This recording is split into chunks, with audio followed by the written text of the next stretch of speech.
Hi and welcome to Udemy in this class on light meters.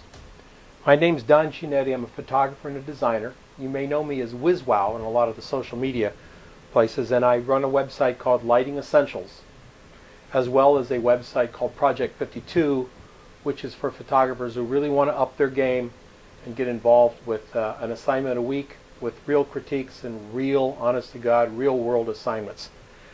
So let's talk about the light meter, the modern light meter. I say that and I kind of laugh a little bit because my light meter is anything but modern.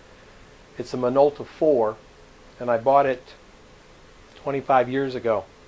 Still hangs around my neck on most shoots, although sometimes I don't use it as much as I used to because I've gotten very, very familiar with light over 25, 30 years of doing it. One of the things I like about a light meter is its consistency. And one of the things that I hear a lot in digital realms these days where people are talking about whether they should or should not use the meters, they'll say, well, just chimp it in. That's fine. You can do that. I've done it in the past, and we'll probably do it tomorrow or the next day. We all chimp in. But one of the things that happens when people are saying just chimp it in is they've been doing it for a long time. I've been doing photography for nearly 40 years. Trust me when I say I can chimp it in pretty darn fast because I know what the values are. I know what the sunlight is in pretty much any situation. I know my ISOs upside down and backwards. I know the reciprocities. If you don't know what reciprocities are, we're going to cover that too.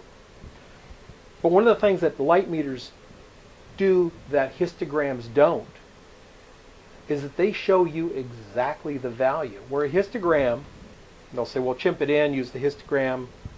Well, the histogram will only show you the upper right wall or the lower left wall where it falls into black or falls into white. But once it falls into white, how much over that does it matter? Or does it take into account? And it matters a lot.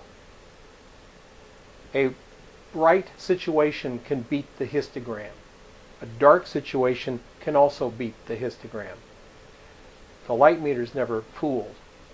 I use a Minolta 4 meter. It's a very old meter, and I use it primarily for ambient light and flash. Now, we will cover reflected light, ambient light, and flash in this class. And we will also talk about the light meter that's built into your camera, which is a reflected light meter. But we have to talk a little bit about the meters themselves.